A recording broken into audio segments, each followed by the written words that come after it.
The World Wrestling Federation. For over 50 years, the revolutionary force in sports entertainment. Woo, yeah! The best there is, the best there was, and the best there ever will be. Money isn't everything, it's the only thing. And everyone has a price for the $1 Million Man. Shove that control into a nosedive, Hulk Hogan. Will you stop? All right, let's go over to Sean Mooney. And what you gonna do when Hulkamania destroy you? Ooh, yeah, that's right. It is the Retro Roundtable. It's the Sunday Segue Wrestling Podcast. And you know what happens when it's Saturday. You may be saying, what's up with that? Well, I'll tell you what's up with that. Kinny, Killa, and Michael Cook, the Cookie Cutter podcaster himself, are bringing this Retro Roundtable episode 8 straight to you, reviewing Summerslam 1992 in good old London, England, Wembley Stadium. Yep, like I said before, it's your boy Kinny, Killa. Welcome to another edition of the Great Retro Roundtable. And let me introduce to you, obviously, my partner in crime, the Cookie Cutter podcaster himself, Mr. Michael Cook. Woo! The slow woo works so well. Oh, God. Oh, SummerSlam 1992. Oh, man. Well, I mean, obviously, it's a big deal for us, being in England. So with that said, I'd like to introduce you to our guest. Finally, we have managed to get the Bingus buddy on the show, throwing some biscuits all around the place. It's none other than King Bingus. Hey. How you been, bro? Yeah, I'm good. This feels a bit weird, man. It feels like I've been around your house before, but now you're letting me into a different room that I've never been in. So it feels nice. He's got the keys to the door. It's unlocked. Yeah, man. Well, I've been trying to get you up for time, but I know obviously you work and stuff like that, so it is quite hard. But I'm just glad you accepted, because SummerSlam 92 is a hoot. Oh, it is a doozy. So we have to get up early in the morning, start gangbanging in the morning, get ready for the Retro Roundtable. So let me get this to you now. Wembley Stadium, 1992. What did it mean to you back then, Bingus? I put out a tweet when I was watching it the other day. Watching SummerSlam 92 feels like you're watching that feeling that you get at Christmas. Mm-hmm. You're not watching Christmas, you're watching that feeling, you get that little emotion, just that happy, nostalgic, everything is shiny and clean, and just there's nothing wrong with the world at all. That's the feeling I get watching SummerSlam 92. Cookie, what about those little kids at the beginning, like the kid with the American accent going? I was going to say there's always got to be one, isn't there? The British Bulldog is going to win whether he wants to or not. I thought, surely he wants to. Yeah. Whether he wants to or not. He was just like, come on, dude, with his fucking bowl haircut. Well, I like the two kids arguing whose corner Mr. Perfect was going to be in. And somebody says, it's going to be in the corner of Macho Man Randy Savage, and somebody in the background goes, yeah, because he's a cheat.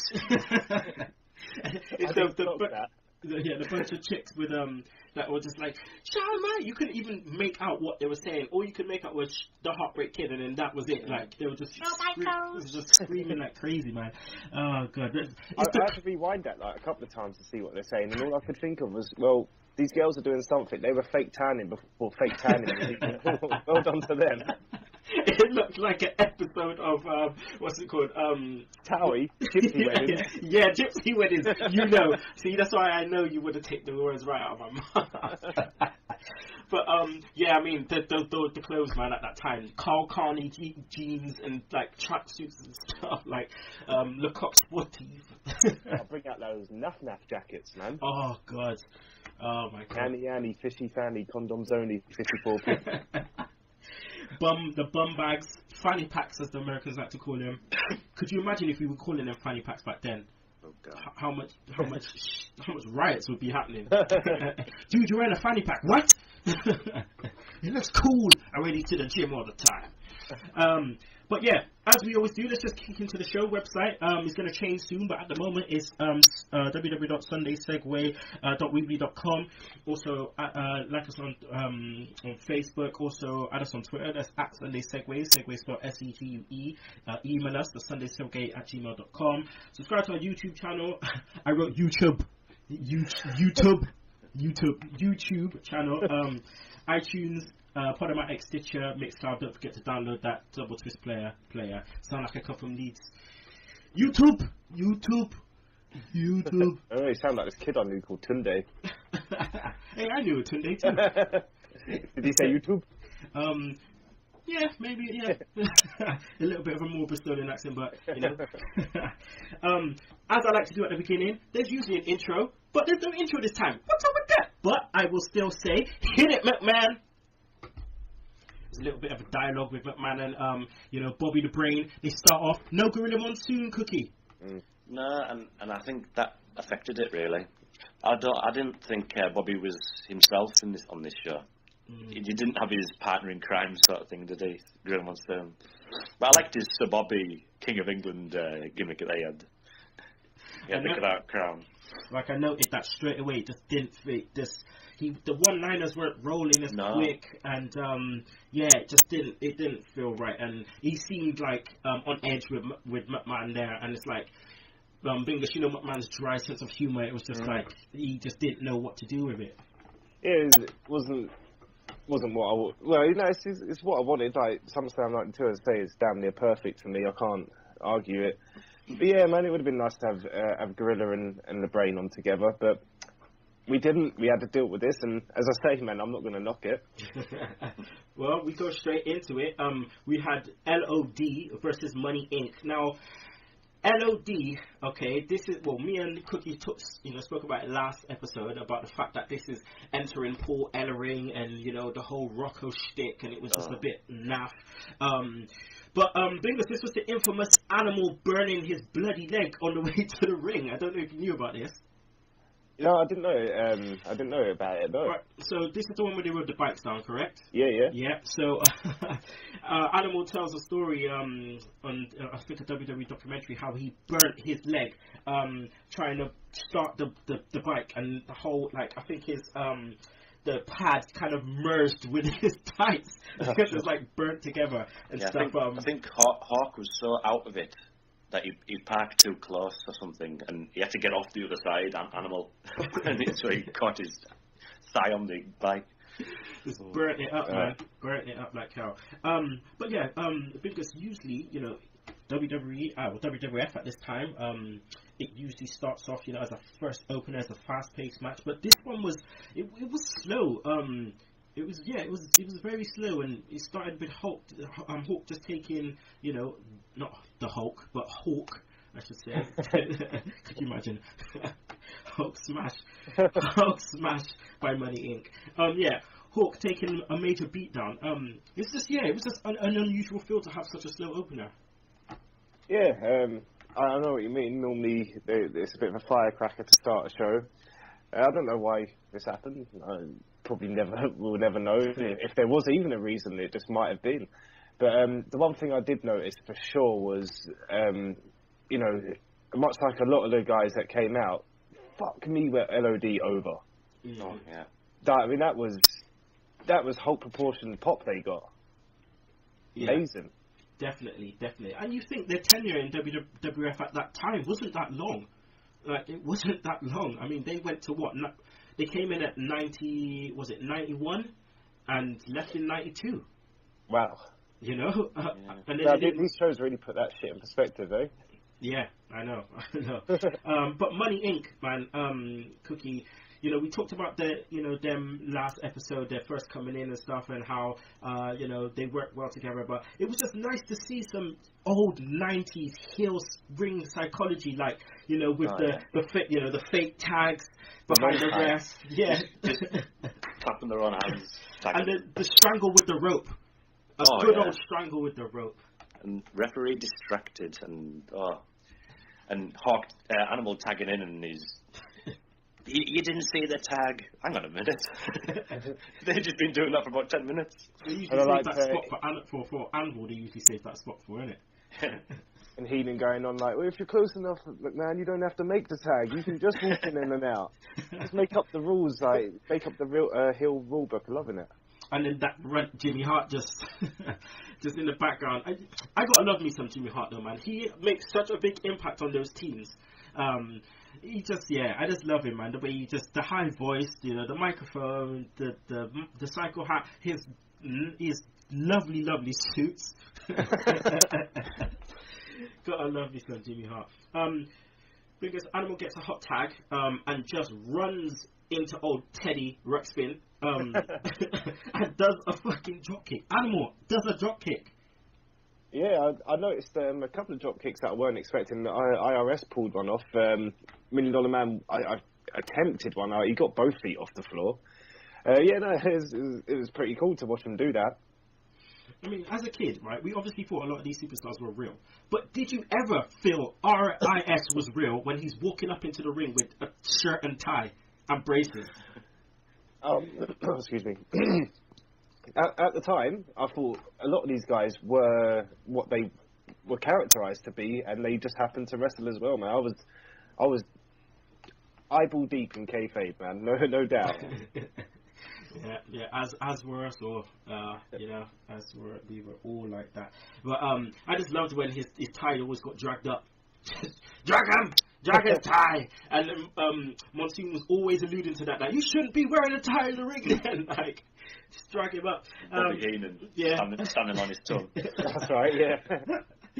The win comes, Cookie. With a power slam, which was a bit weird. Was you surprised they didn't go over with the Doomsday device? Yeah. Well, Hawk. There was clearly something the matter with him because he was just bumbling everywhere, and he nearly bumped into Animal. So maybe they just didn't feel as though you could do that jump off the top rope like that. Mm-hmm. So just some weird power slam to end it. But very slow.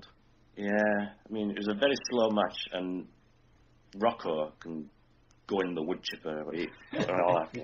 Pinocchio shit. Can you imagine AWA, NWA Road Warriors with a dummy?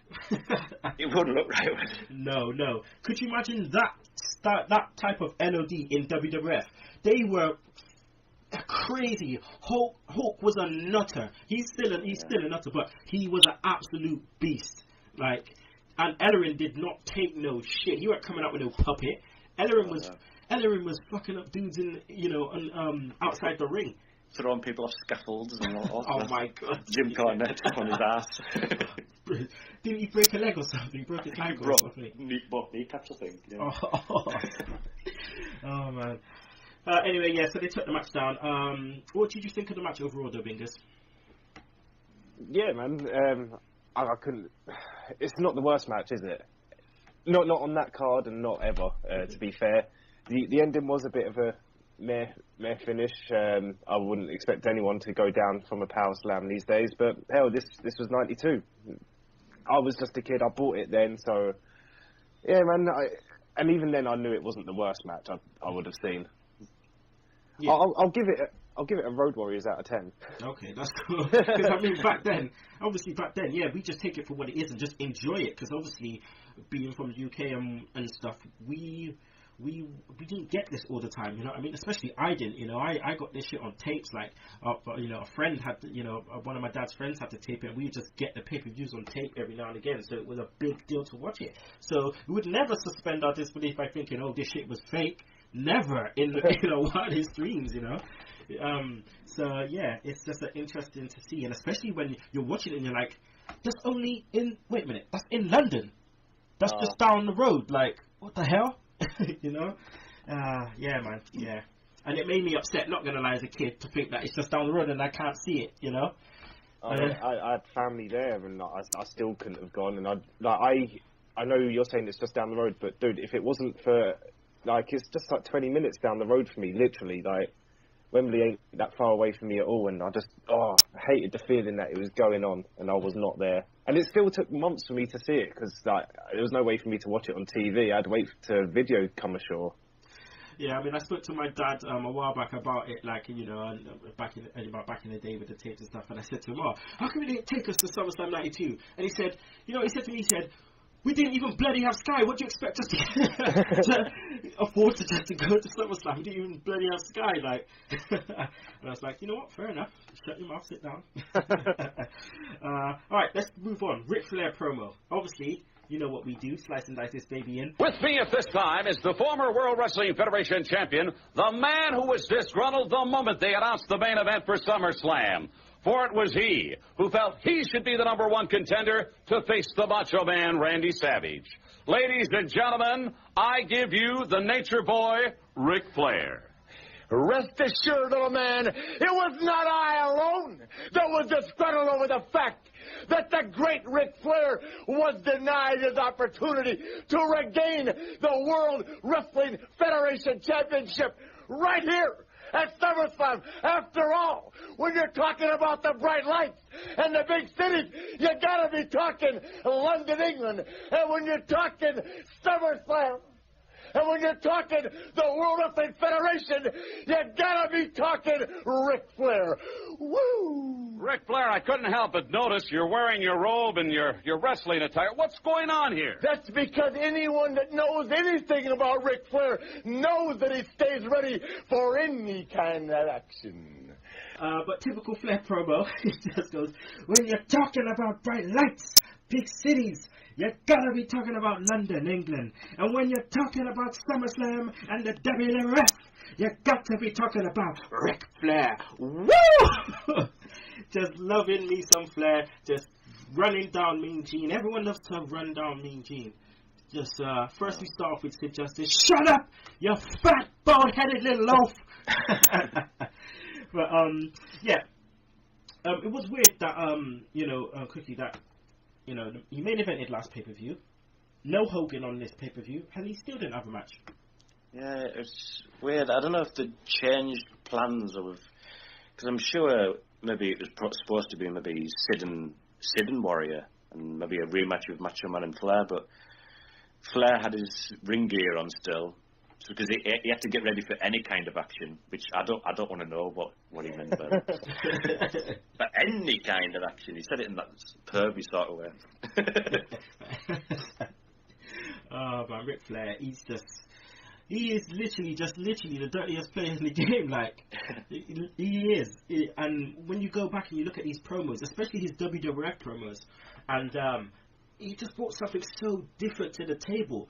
With Hulk Hogan being there and saying to eat your vitamins and say your prayers and stuff, and then you get this flamboyant guy with all these robes and rhinestones and all this kind of stuff, and just coming in and just saying it how it is. And the funny thing is, he was always chatting the truth.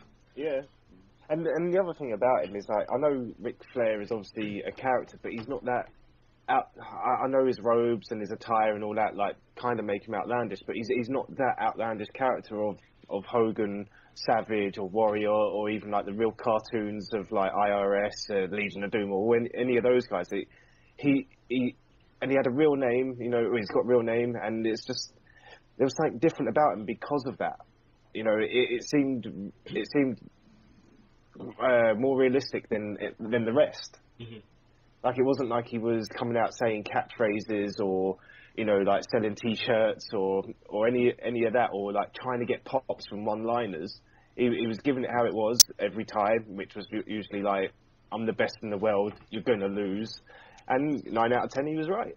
Mm-hmm. To be the man, you got to beat the man. That saying is in the wrestling business is so significant because it just makes sense. You know what I mean? You have to be the man. You have to beat the man. And Flair was the man. And when he came in and he's just like, I'm the real world champion. I'm coming to burst your bubble, big man, and just take out Hogan.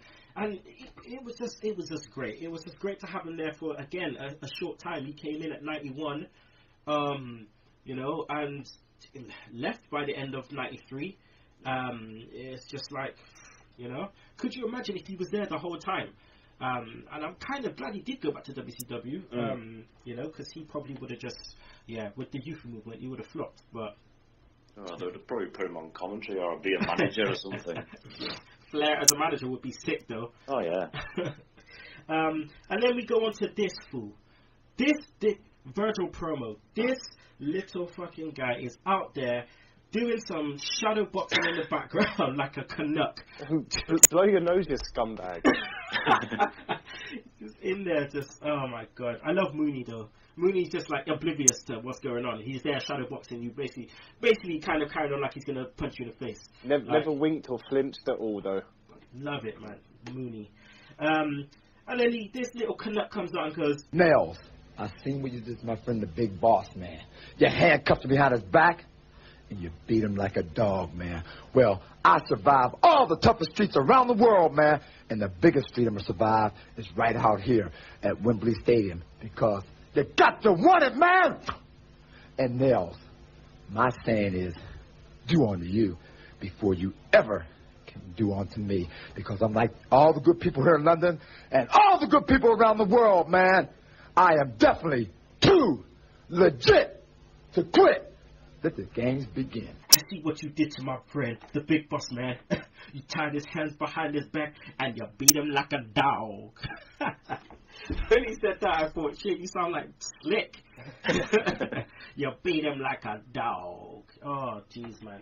What is up with this guy? I told you before, Virgil, you still owe me $10. You still owe me $10 for that fake picture. I told you before. Fucking give me back that shit. And then he comes out and he's like all the good people in London and all around the world, man, I'm too legit to quit. Take your fucking hands down and stop doing that shit. Too legit to quit. Makes me think of you when he said it, though. Yeah, I know. I know. But I do it better. I want my $10. But yeah, Virgil, Bingus. Virgil. Your views on Virgil. Oh, God, I really wish I hadn't used the dry lunch and Weetabix Kid already. Make a new one, man, for the Retro Roundtable. Oh, no, he's just appalling, really, isn't it? Like, there's nothing cool about him. Like, even back then, I just was not buying it. I was not into this guy with his candy-striped pants and his snotty nose and his... just nothing about him was interesting at all.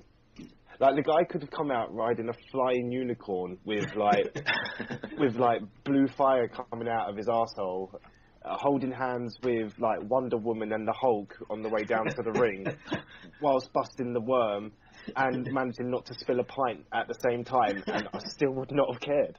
Lies! Yeah, lies, because you know if you come out with Wonder Woman, you know. You know what time it is, dog. You know what time it is.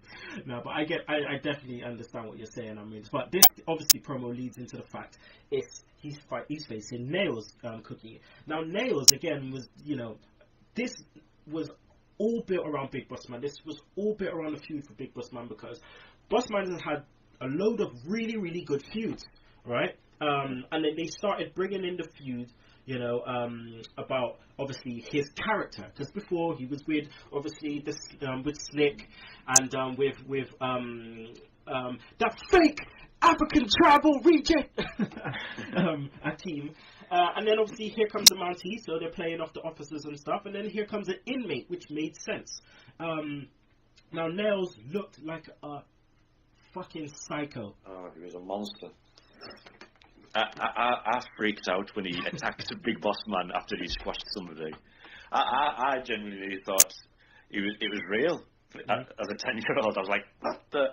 Is that? Because they took photos of Big Boss Man's injuries. Can you remember it in the WWF magazine? Oh, yeah. Oh, that's horrible. Because when my dad watched it, he was laughing, going, oh, yeah. I thought, look at the magazine, Dad! Look at the magazine! It's sprinkled. Look at the bruises! You sound like me now trying to explain the snake to my missus. Like, it's real! Look, it's a real snake! It's real! It's still real to me, goddammit. But yeah, the WWF magazine, man, that was one of 4 magazines I ever got, alright, as a child. And that was one of the first ones. And man, that just messed me up. Because the guy, he had bruises everywhere, he had black eyes. They made him stand in the background in like a white background, like, you know, when you go to police and they take a picture of your injuries and stuff. Oh man, it was like proper off key. But lo and behold, Bingus, this match was the squirts, mate. It was the absolute dog shits. Like, Nails looked as green as the Incredible Hulk. Yeah, I was in and out of this match, to be honest. I was tweeting and whatever else, Don't blame you. basically keeping my eyes off the screen. But what I did see of it was just a fumbling mess, man. That guy was, he just moved like a bag of bricks falling down the stairs, didn't he? Just like no flow, no rhythm, no ease, just complete like one man clusterfuck. But I guess he just came out of jail. So. He would have a bit of ring rust, wouldn't he? Yeah, I guess you're right. He just come out of jail. Look at that, man. An orange jumpsuit as your ring attire. It's just great. I'm glad they did that instead of some old school cops and robbers, black and white kind of pinstripe dumb shit. Like, that would be silly. Take Repo Man's mask. Oh my god, ball and chain around his ankles, getting caught and like escorted to the ring. But I tell you what would have been sick if he was escorted to the ring by police and they just unhandcuffed him to wrestle. Oh yeah, he's still arrested. He's still in jail. Yeah. But yeah, the finish comes when he just chokes out Virgil. Just chokes him out straight. I thought that was disqualification, but obviously it's not. Bossman Nails, Nightstick match, Survivor Series 92. Can't wait. Nightstick on a pole. Cannot wait. I was so hyped about this shit as a kid, man. There's gonna be a nightstick! A nightstick! But I didn't even know what a nightstick was until they were just like, this is the nightstick on a pole. And just like, that's a nightstick! And for ages, like, what's it called? You know, in Bossman's song, where he goes, if you ever take a trip down to Cobb County Jail, there's a bit where he goes, he carries a big stick. I thought he used to say he carries a bitch stick. Like, literally, I used to think it says he carries a bitch stick. What's that? Is that a stick that makes you a bitch, or is it a stick you use to beat bitches? Yeah, I don't know. I don't know. I was a kid, I didn't think too far ahead. All I thought was just a bitch stick, like... I didn't know what bitch meant. It's a bitch stick. There you go. But it's a nightstick anyway, so I can't wait for that. So make sure you check out the next episode, plug. Episode 9, Survivor Series 92, which we will get Shawn Michaels versus Bret Hart, title versus title, but only the World Wrestling Federation title is on the line. Yes. But let's go on to HBK. HBK versus Rick the Model Martel. Now, I don't know if a lot of you know, but I am a sucker for Rick Martel. Ever since that blindfold match with Jake St. Roberts at WrestleMania 7, he was the dude, and I loved his theme music, the pre-Val Venus theme music. Loved it, absolutely loved it. Bingus, I didn't know if you knew that Val Venus's music comes from basically a Jim Johnson Rick Martel remix. No, I was not aware. It's I'm sure if I go back, I'll probably hear it and see it straight off. But no, I didn't know that. So, what the hell was Sherry wearing, bruv? I'm confused. Was it white and gold or was it blue and black? Oh, don't start that carry on. What colour did you see? I saw rosy cheeks.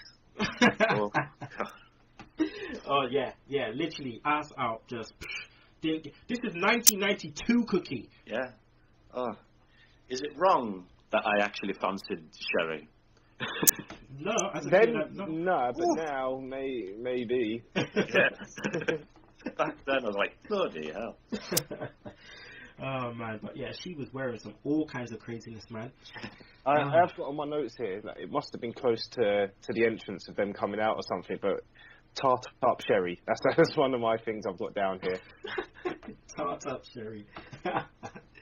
She was definitely tied up, man. Jeez. Oh god. But the thing is as well, when you see Sherry from afar, like you think, okay, you know what I mean? Like she's dressed. But when she started getting interviewed, anytime she's interviewed by Mean Gene, they did a close up on her face, and you're just like, oh, you've done meth. Zoom out, please. Zoom out. Oh, God.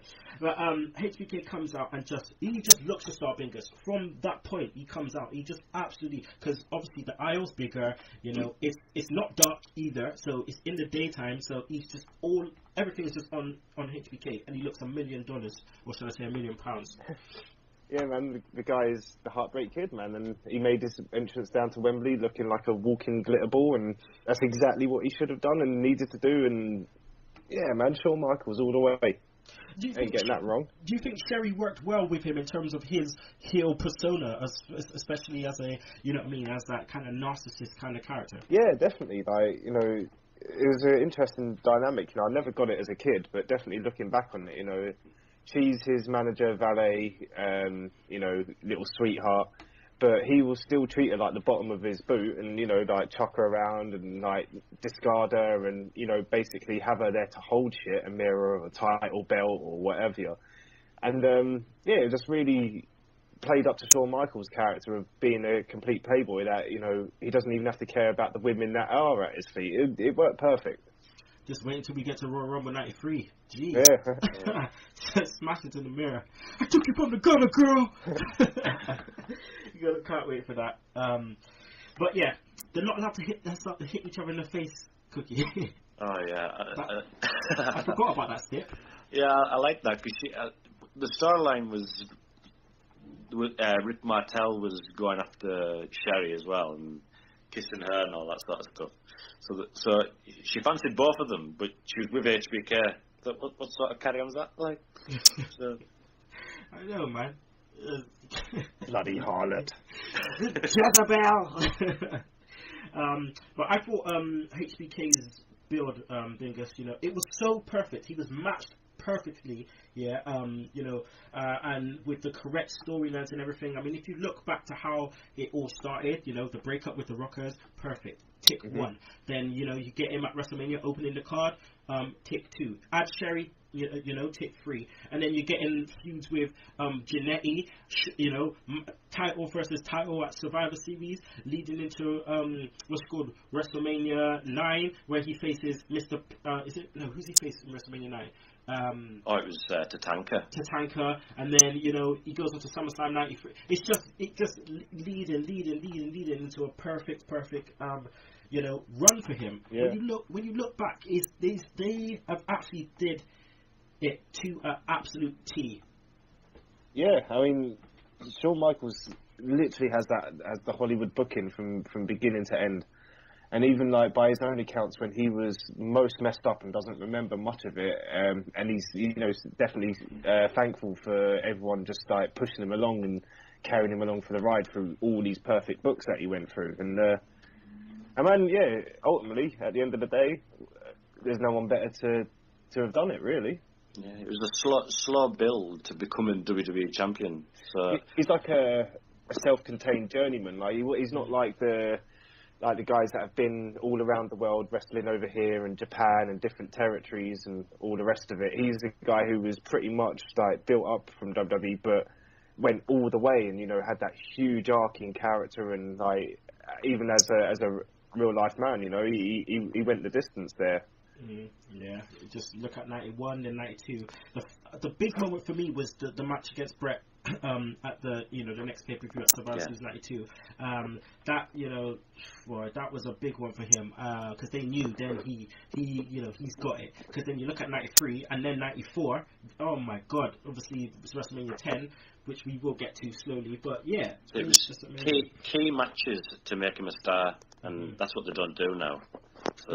Yes, exactly. That one match, that defining match, before you hit the big time. Like Roman Reigns should single-handedly beat Triple H, but it hasn't happened, and that's why it's failing, because he hasn't had signature wins up to his main event spot. Yeah, they tried to do it with Bryan, but they should have started entering that trail a long time. What happened to the trail? You know what I mean? The trail of guys that you should have to really beat to then get to the top. Like what? I think a good way to look at it might be You know, if you've got a guy who's going into a championship program, or he's about to go into pay-per-view up against a champion, if you can't make up a decent montage of his journey there, scrap him. He's not meant to be there. If you've got the video footage, that means he's proved his soul and he's worked hard for it, at least within WWE standards. That is wicked. I like that, because they could easily put a montage together his road to the World Heavyweight Championship. That shit sells, because then you have the Royal Rumble win in between that. You know what I mean? Just like HBK, and it works. But yeah, the creative right now, don't even get me started, man. Fucking wipe my shoe, dog shit with that creative right now, man. But anyway, Cookie, your thoughts on the match, HBK, Rick Martel? I thought it was a good. Well, it was a comedy match, really. How it ended, anyways. But I think Rick Martel, I think he turned out to be the face in this one. It was two heels, so they had to pick a side. And they seemed to pick Rick Martel when he did the cartwheel and the dressing up for Wimbledon. Yeah. But yeah, Sherry pretends to faint, gets drenched in water. And double count out, so they just run to the back, and that was the end of it. But which was telling, which I loved, Bingus, was which I will add, which was the Nasty Boys at the back with Mooney, right?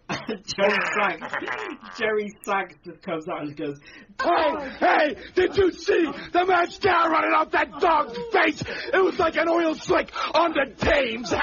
Did you see the mascara running off that dog's face? It was like an oil slick on the Thames. It's the Thames, you fucking ballbag. Yeah, it's the Thames, and it's right by Buckingham Palace. Oh my god. They are like the Nasty Boys. Whenever they had a promo, they just were straight to the point. They were horrible. They were just straight to the point. Did you see the mascara run off that dog's face? Oh god. They were wanting a tag title shot. But I think this was how they put the face turn for the Nasty Boys when Jimmy Hart says, "Yeah, you guys get the title shot," and it was actually Money Inc. that got it. Yeah. Whoa, goes to Money Inc. No. Yo, you will get the. He said that to all his teams, man. Number one contenders. And it's just the way they were just like, the Ultimate Warrior and Savage got nastasized. But they were over as well when they got what's it called? When they turned face. Yeah, definitely over. Sorry, my boy just walked into the room. Come here, Sarah. Come here. Say hello. Say hello. Hello. What's up? Hello. Say hello, Bingus. Hello, Bingus. Hello, mate. How are you doing? Oh, you can't hear you. Say say hello, Cookie. Hello, Cookie. Alright there. Run along, little boy. Yeah, as I was saying before little Kinny Killa came in, so they were over when they decided to turn face, which was, I suppose it wasn't weird at the time, because when people turned face, they automatically, the fans were just like, oh, they're face, yay, let's cheer them, Same as Natural Disasters. I mean, look what they were doing, and then all of a sudden it's like, oh, tag titles, they finally got them, their faces, yay.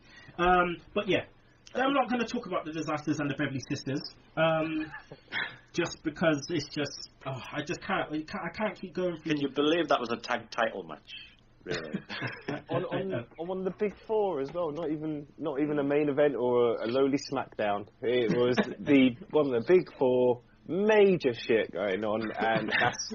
There is a poster where it was Money Inc. and LOD, but there you go. Seemed to scrap it. But that's what I'm saying. That's because I thought that match at the beginning was meant to be for the title, but out of nowhere, I think Natural Disasters won on a Raw, beat Money Inc. on a Raw, and then the Beverly Brothers. Oh, sorry, not on Raw, on the Superstars.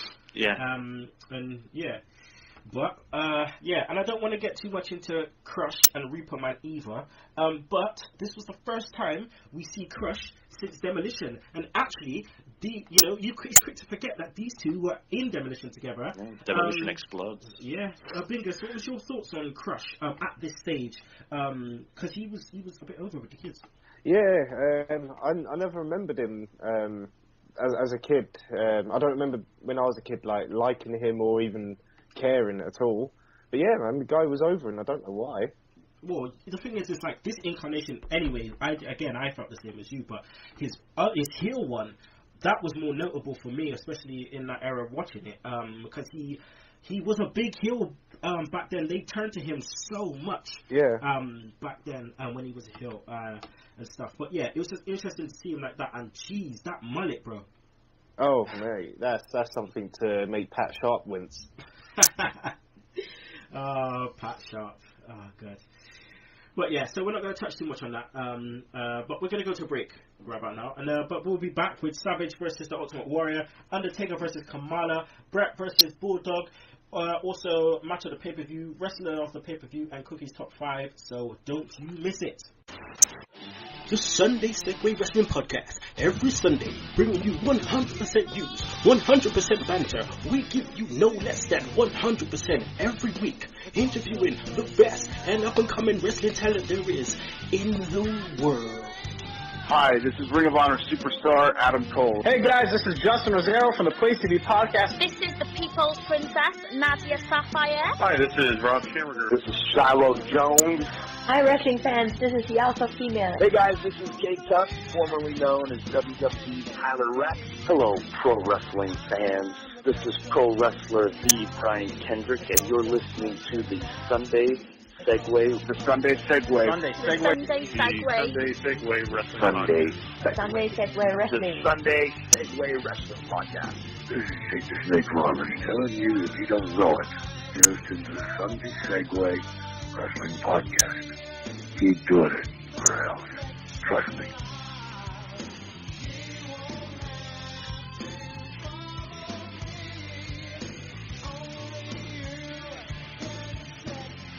And we're back. Retro Roundtable episode 8 is Summerslam 1992, London, Wembley Stadium. It's your boy Kinny Killa, obviously with the Cookie Cutter podcaster himself, Michael Cook, and our special guest, King Bingus, throwing them biscuits all around. But yeah, right now we're going to go into Savage versus the Ultimate Warrior. Now this had a massive build, Cookie. Not just because of the history, but also because of the inclusion of Perfect and Flair into the scenario. Fans wanted to know who sold out. Can you just let the people know what had happened and how this transpired? Well, I think it was Ultimate Warrior was doing a promo, and then Ric Flair comes out and says that day in, day out, Mr. Perfect has been speaking to Randy Savage about a deal that he'll be in his corner. And then it would just be next week Macho Man would come out, and then Mr. Perfect would say that he's been talking to Ultimate Warrior. And then, so it's basically, whose corner is Mr. Perfect going to be in? Who's really sold out? Which really makes both of them look like idiots. Because they both accused each other. Don't you watch TV? You see that Mr. Perfect just tried to go out and do exactly the same thing, like, oh god. But yeah, I mean, Mr. Perfect's services just went sky high, and the video package beforehand was crazy. I mean, Bingus, Savage and Warrior took one hell of a beating for 92 standards. Mhm. It's such a sick build, such a sick match, such a sick story. There's nothing wrong with this at all, and I love the dynamic of it as well with the whole Perfect thing. Like, normally I think, especially nowadays, that Perfect character, like someone in that situation, they'll be the tweener. You know, they'll be going to the two guys in the main event, the heel and the face, and depending on who they go to, will turn them. But the fact that he was a heel and that he could turn any of these two heel by association was really interesting dynamic. Like, again, never got it as a kid, never quite see how deep it was, but now, so sick. It was just perfect, man. I just was so surprised when I saw just out of nowhere, the Nasty Boys just hit Savage over her head with a steel chair. I was just like, wait, what's going on? All I'm seeing is Flair and Perfect just raking the eyes. I'm like, cool, 92, raking eyes, perfect heel movements right there. Then turn around, wham in your head. Oh, jeez, it's just like Yeah, that's crazy. And they not only did that, they continued to beat it with the steel chair, and then obviously threw it over to Flair, and then Bob's your uncle into Warrior's abdominal area, and it's all over. They just left them lying. But Macho Man still thought Warrior had sold out to Mr. Perfect. I know. But it was a weird feel, Cookie, because it was babyface versus babyface with a heel factor hovering over it. So it was quite weird at the time. Anyway, figuring out what was actually going on. And it was just interesting to see, what part Perfect and Flair would actually play in this. But yeah, I enjoyed it, man. I enjoyed the fact that they were involved. Oh, definitely. But like the Martel match, they seemed to pick a side to begin with when Macho Man came out, and there was clear boos. I think they were wanting the Ultimate Warrior to be the champ again. So. Yeah, definitely. I heard them too. Yeah, man, the match compared to this one, Bingus, it was different because Savage was clearly the heel in the last one, and it brought that that massive storyline feel from the Royal Rumble 91 and so on and so on. And then to forget that this was only a year, it only happened a year ago at this point. But then we come here with the two babyfaces, and it was very, very very fast paced for them. It was just different. Like there was no one taking an actual prolonged beatdown.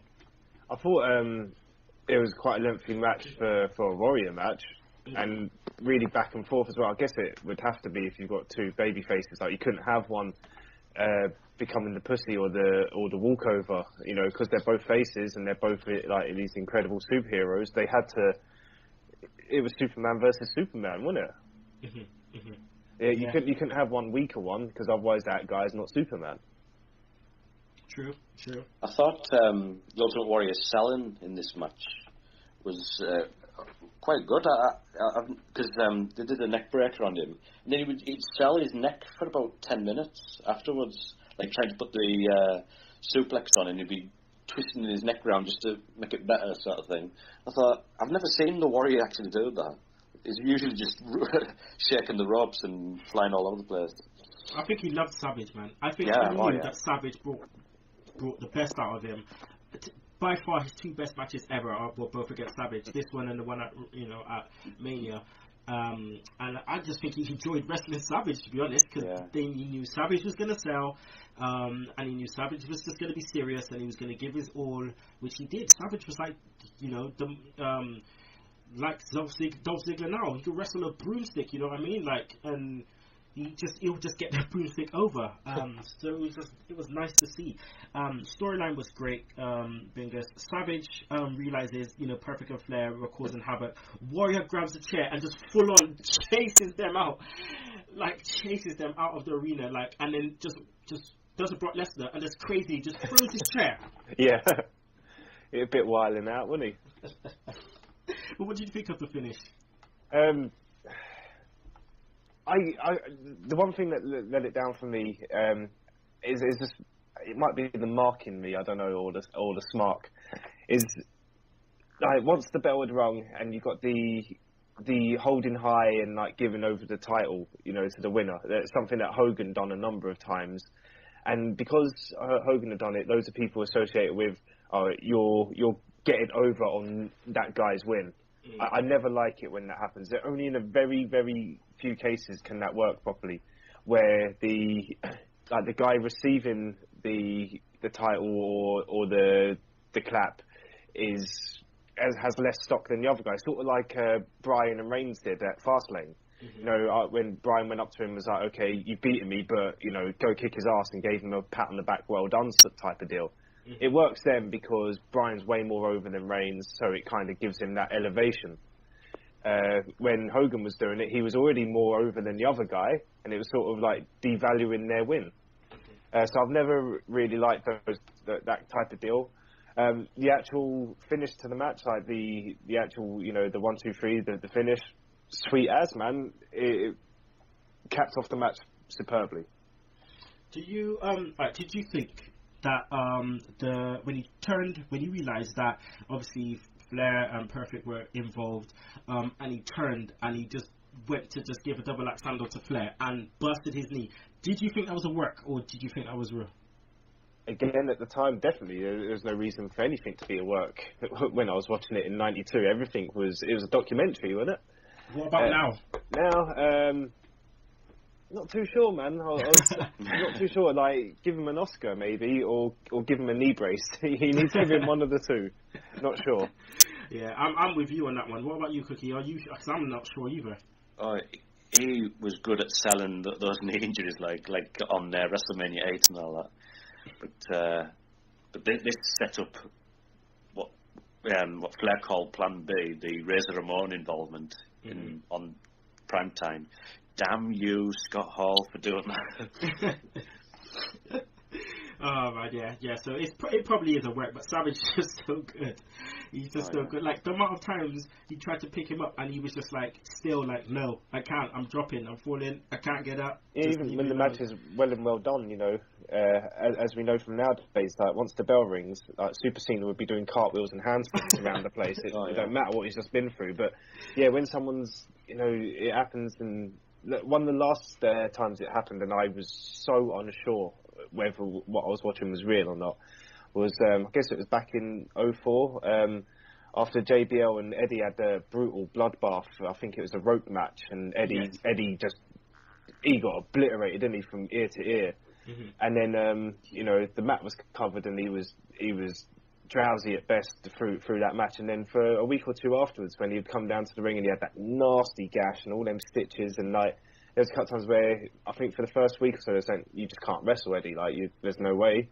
And I bought into that thinking, yeah, damn right, he's still like regaining blood now. And then when he did get back in the ring, he started to pass out, and I don't know, it seemed very dumb to say it now, but as of watching, I was not sure at all. And it's exactly what Savage was doing then. I'm none the wiser. Like, whether it was a work, whether it is shoot, whether it is real, whether it's not, don't care. It looked sick. He did his job, so I don't blame you, mate. Yeah. He did his job. All right, so that was the end of that, and that was pretty much the end of the Warrior. He went after this, returned in '96. So see you in I suppose. It would take us probably about a year to get to '96, wouldn't it, Cookie? Oh yeah, I mean, they had a short like month spell as the Ultimate Maniacs tag team, but then disappeared after Saturday night's main event. Oh, the Mega Maniacs, the Ultimate Maniacs, the Mega Powers. Jesus. Oh, what about Ultimate Warrior's ring gear for this match? Oh yeah. I bet you Giant Gonzalez was sitting going, "That's an idea." I'll wear something like that when it's January. This was like the height of obviously the whole scandal with the steroids and stuff, and they were told not to obviously take them and stuff. And Warrior come back in, he cut his hair, he was visibly more shrunken down, and I suppose he wanted to kind of give off that effect like he was still thin. But I mean, you know, as kids, we were none the wiser. You know what I mean? But now we look at it and just think, okay, that's a Kim Kardashian move. Like, that's like the stupid wardrobe. You know what I mean? Why are you wearing this? Like, but I saw his Ultimate Maniacs ring gear, and it was like a brick wall with Ultimate Maniacs on the front. Like both of them punching through the wall or something like that. Right? Well, let's go into Undertaker versus Kamala. Loved the beef between Whippleman and the Fink. Just slicey this shit in. You take that sarcastic tone out of your voice when you introduce me, little man. Next time I'll knock you out. You better take that sarcastic tone out of your voice, little man, before I knock you out. Harvey Whippleman. I love the way the Fink was like, Dr. Harvey Whippleman. He just despised him. I believe this culminated in WrestleMania. Was it WrestleMania 10? Where I think Whippleman like tore off Fink's tuxedo and Fink pushed him to the mat, and he was like, "Yeah, take that, Whippleman." Yeah. You know he still works at WWE now, right? Who? Whippleman. Oh yeah. Yeah. He's a roadie. they just said they just wanted to keep him on, and he was doing odd bits and bobs ever since.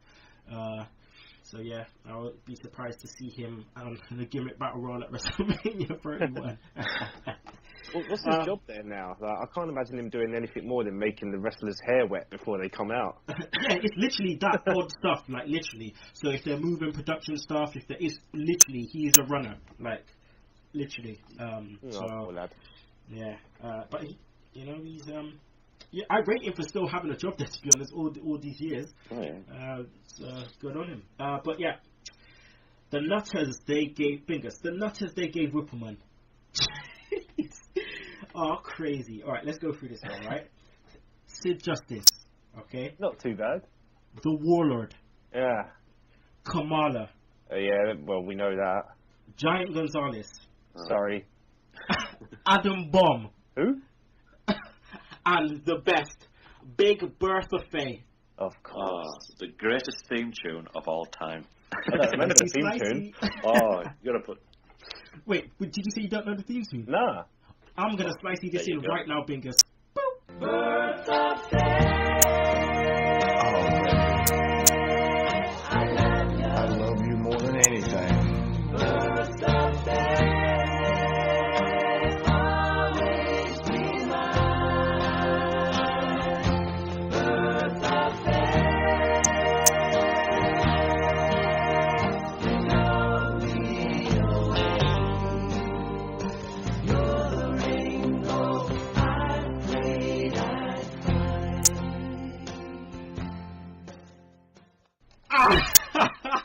How is that not lodged into my brain somehow? I must have shoved that straight to the back as a repressed memory. I don't remember that. I don't know, but now please can you just like at some point after the show go onto YouTube and just look at Bertha Faye, right, versus Alondra Blaze, and just Forget YouTube. Can I get an iTunes and get this as a ringtone? That's what I'm talking about. This should be the new outro for Retro Roundtable. But yeah, the scary thing is, it is on the anthology CD. Did you hear it? But yeah, and then she went to WCW and she was called Big Bertha. Just Big Bertha. They did a Big Boss Man on her. Big Bubba. But yeah, he got some nutters in his time. Kamala, Cookie, just come out of nowhere. I know you watched Superstars back then, so can you do you remember how this kind of came about or anything? Well, I think it was more of a return because he was in the 80s and he had feuds with Hulk Hogan, Kamala. We just came out with Kimchi and Harvey Whippleman. It's a bit of a Bam Bam Bigelow then. Basically, yeah. But this was the first. I don't know what Undertaker did to deserve all this. After Jake the Snake, it seemed between then and maybe Bret Hart in '96, he was given shit to do. Yeah. So, I don't know who he pissed off after the. He pissed off someone. I can't wait to get to '94 when he gets buried, and then they give him Undertaker versus Undertaker. Well, I cannot wait to talk about that ish because that as a kid messed me right up. Early 90s, the biggest hindrance to The Undertaker was The Undertaker, and I don't mean that as in like the doppelganger, I mean like just because he was such a different character and he held himself in such a different way, and you know he didn't break character, and I think because it was such a heavily, let's use these words again, characterised character, that they had to pair him up with such as well, so he was never, you know, like for some reason they never saw a programme working with him and Flair back in the 90s. They wouldn't have seen him and Hart working in the early 90s properly as like a long-term programme, because Undertaker had to have another cartoon character to go against. Mm-hmm. Yeah. Do you remember the Creatures of the Night? And we're not talking like Jeff Hardy nonsense now, are we? No. Yeah, Undertaker side that shit, not that Willow shit. But yeah, I mean. Yeah, so Kamala come out of nowhere, but this was like this Summerslam match was a small part of a bigger storyline, which obviously led to the very first casket match at at Survivor Series. What did you think of the match, Cookie? I think it was just a build to Survivor Series, really. It was just a slow Undertaker match, as you'd expect. But yeah, I just loved Undertaker's entrance. That was the best part. There we go. Standing on the back of that hearse. Wow. And it just looked like it should look all dark, because it was dark after that. And unbelievable. You got anything to say on that, Bingus? I wish I was there. Yeah. So wish I was there. Like, you know, if I could choose 2 minutes to have got into that stadium, then would have been one of the moments for sure. And then you would have went home crying. Oh yeah. Hiding behind the sofa. I do remember so much, like, as a kid, like, believing the Undertaker. I got asked, I can't remember who asked me. One of my elders asked me where Undertaker comes from. I was like, oh, I don't think, I don't know. He's the Undertaker. And like, okay, where does he live? I don't know. I think like he might live under the ring. And like that was me really justifying, like, where can this guy live? Because like he's not really like alive or human, so like he's not going to have a house. He might have a castle somewhere, but then how would he like get to all these wrestling events? Yeah, he must live under the ring. I love that. He must have a castle or something. Yeah, perfect. That was my mind frame. I remember perfectly thinking this whole thing out, like, actually, good point. And then justifying it to myself. Yep, under the ring, that's the only place. Yeah, you're not the only one. I went to my dad, I was like, Dad, where's Death Valley? My dad was like, up the I just couldn't answer the question. You just shut up and watch the wrestling, son. I believe, don't quote me on this, I may be wrong, but it looks like this was the first ever Undertaker chokeslam on pay-per-view. I wouldn't be able to tell you otherwise. Because I can't remember him doing it against Hogan. At Survivor Series 91. Can't remember him doing it in the Survivor Series match.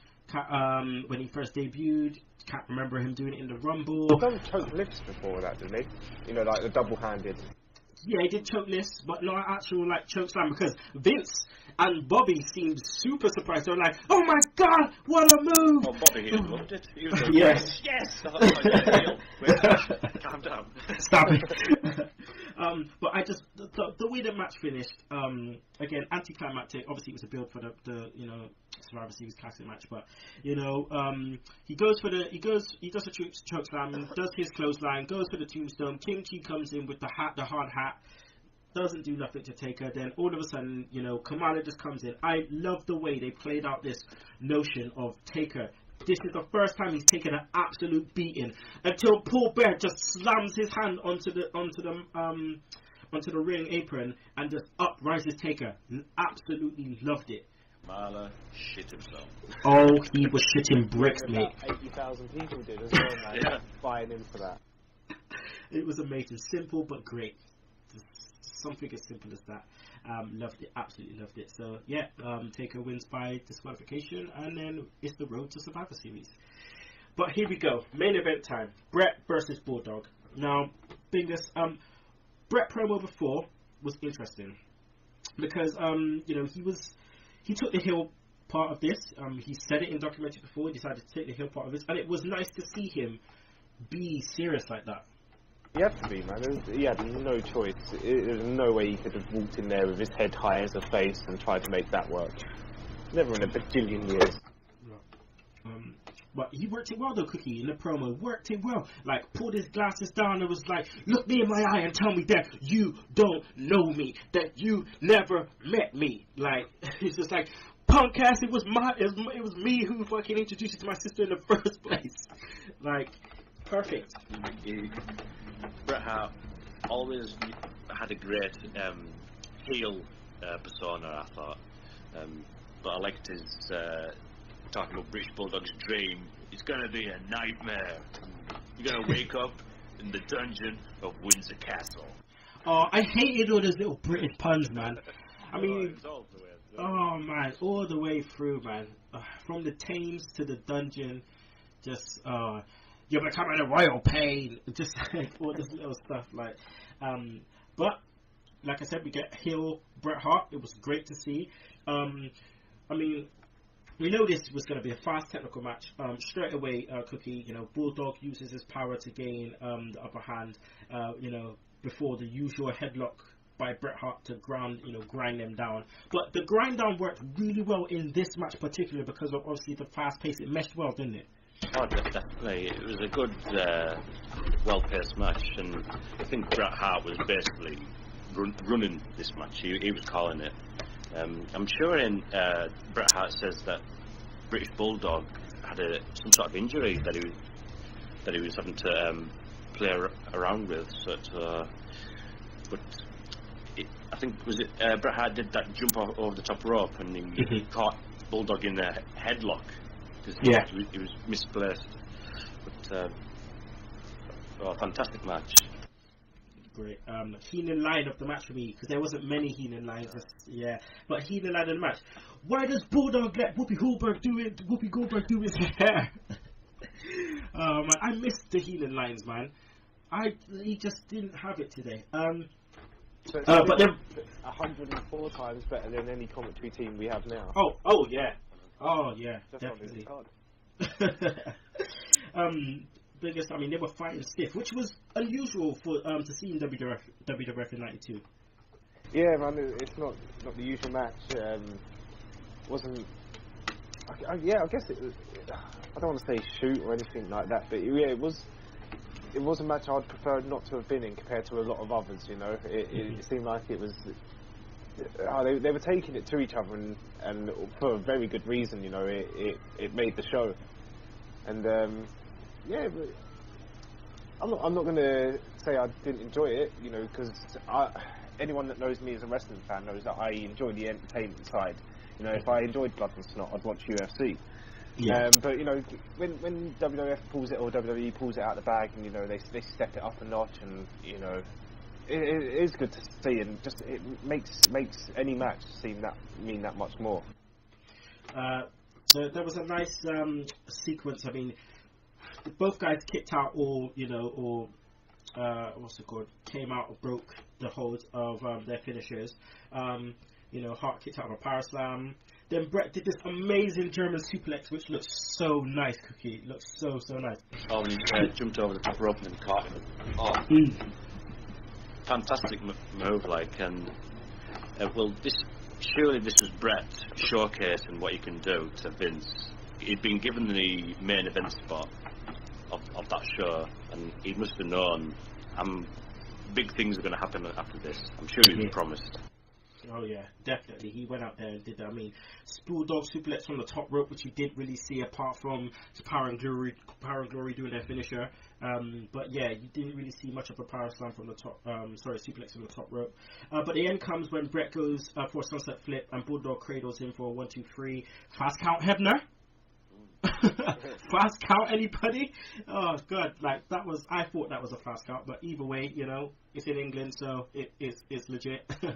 So what about that crowd reaction with that 3 count? You'd think he'd genuinely won a world title. Yeah. That's how important the IC title was back then. Oh man, could you imagine? This is how people react in New Japan now. Yeah. You know what I mean? When the IC title, this is how they react now. This is how they should be reacting. But we're not going to get into that. We'll leave that for Sunday. It was definitely a mix. Now I can't put all of that credit down to the championship alone. It was definitely part and parcel of it being the Bulldog, it being in England, it being in Wembley, it being a pay-per-view. There was so much that got the crowd hype, and the fact that that match was the main event, and we've had a world title match beforehand. It really solidified how important this whole thing was. You got any more notes, Bingus? Got a little something. I've got, as I said, I knew a couple of people there. My cousin was on security. Nice. He told me a bit of a story. Not going to say it was him. It was one of his colleagues. They were working one of the gates, and a couple of Australian chicks come up to him and was like, I really want to come in and see this. We travelled all the way from Australia to come and see. We've come all the way to Australia, we've come and see this match, come and see the show. And yeah, can we get in? And the guy's like, yeah, sure, show us your tickets and we'll show you around. And like, that's the thing, we don't have tickets, can you get us in? And then this guy was like, well, look, I can't just let you in, people paid money to come in here, and they're like, we'll pay you. And he's like, look, I can't take cash. And basically a few winks and smiles were exchanged, and they come to an arrangement, let's say. So I took them back to the security office, and the arrangement took place, I think, with some Australian girls, you know, sitting around on their knees for most of it. And then, they all finished up, and he'd done his thing, and they was like, okay, so can we get into the show now? He put himself back together. He was like, what show? And left them back in the office and told them to get on. Nice. they put in all the work. They paid their dues, let's say, and they never made it in. The lovely story by King Bingus. Yeah. Well, actually, this SummerSlam, my uncle, because my uncle went to, I've actually got a picture which I'll tweet out later. My uncle was in that kind of scene again, that kind of security kind of chauffeur scene as well. He had a limo that he always drove, and he was used for these big events. And he's got a picture in the cool down room with British Bulldog, HBK, Brian Knobs, you know, just in the back at Wembley, and my uncle just standing there looking like an absolute boss. So I'll tweet that out later for all the peeps to see. But yeah, so that's the end of SummerSlam 92. They go out, they you know, tease the beef, but then they hug. Here comes Diana crying, and then pyro, end of the show. So let's get your pay-per-view rating, please, Cookie. I'll say 7. It was a too-much thing, really, I thought. Okay, Bingus. I can't get over the emotion and whatever of it. I can't put it down for what it is on paper, so I'm just gonna have to call it SummerSlam 92, isn't it? It's his own league. Come on, give us the Bingus method, man. We ain't had it for a while. It's a tough one to do this with, because again, I'm just so favourable for everything that happened. Hey, it's cool, man, because we've had 10s, we've had 9s. We expect that with nostalgia pay-per-views, to be honest. So, especially when it's got something, you know, close to you. So, all right. If we start off with the perfect 10, what can we take away from this? The Beverly Brothers. Okay, so we take that down to a 9. What else did I really enjoy from this? I guess like some of the middle card matches that we've skipped here, so let's call it like a 7.5. But then let's remember it was in Wembley and it's SummerSlam 92, so let's call it 4008. Okay, there we go. It's 4008 out of 10 for Bingus. Alright, so right about now, I want to get you guys match of the night. So, Cookie, what's your match of the night? Match of the pay-per-view? Ooh, I'll go Brett Bulldog. Okay. And Bingus, yours? I'll go Brett Bulldog, shortly seconded by Michaels and the Model. Okay. And then Bingus, your wrestler of the pay-per-view? Has to be Bulldog, man. Yeah. What about Cookies? You share the same sentiments? But I'll probably also Brett for just putting on that match. He definitely called it. Okay. Alright, people, right about now it's time for the Cookie Cutter podcaster himself to give us his top 5. What you got for us today, Cookie? Right, this is an unusual one because I'm not doing top 5 best matches or anything. These are matches that should have happened, and one particular match is that wasn't even in consideration, but I would like that to have happened. So, first off, WrestleMania 8 should have been Shawn Michaels versus Marty Jannetty instead of Tito Santana. Number 4, Hogan versus Ric Flair. Those two matches happened later on, but it should have happened right when it then in 92. After what happened at WrestleMania 8, Warrior versus Sid Justice, because there was the Ultimate Warrior promo when he first came back, and he mentioned Sid Justice, and I thought, oh, this is going to be the feud he's going to be in, but it ended up being Papa Shango. Number 2, because SummerSlam, I heard, was originally going to be in Washington, it was going to be Shawn Michaels versus Bret Hart. I wonder if that, because Shawn Michaels beats Bulldog later on for the IC title, so maybe he was going to beat Bret Hart, which I don't think Bret Hart would have liked. But number 1, imagine this: Jake the Snake Roberts and The Undertaker versus The Ultimate Warrior and Macho Man Randy Savage at WrestleMania 8. Yeah. Could you imagine the promos of Jake the Snake saying, Warrior Savage, you two are the most stupid idiots of all time. You've both bitten by snakes and you can't trust each other. I would love to have seen that match. Oh, that would have been mental. That would have been absolutely mental. Oh, God. Stuff just melted inside my head thinking about that. Oh, God. That's great, man. That's great fantasy booking. We have to do, some fantasy booking on the show at some point. We'll get there. I think when we enter WCW, I think we'll definitely do some fantasy booking after that, because obviously we would have been talking about both promotions.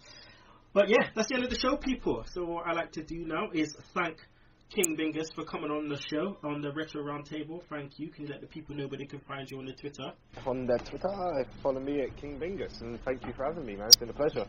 No problem. I think we're looking to put a petition together for Bingus to have his own show. Quite a lot of the Segheads have been talking about it, and we think you should have your own show, bruv. It's about bloody time, to be honest. So, yeah, that'll be some funny shit, man. So, yeah, I'm definitely gonna sign that ish. So, yeah, that's how much we think of you, bro. Oh, brilliant, man. Well, I don't want to let you all down. And yeah, obviously can't do this without the Cookie Cutter podcaster himself. It's hard in the morning saying that, Cookie Cutter podcaster. Jeez, it's a bit of a mouthful, but it's all good. So let the people know where they can find you on the Twitter and Wrestling Ponderings.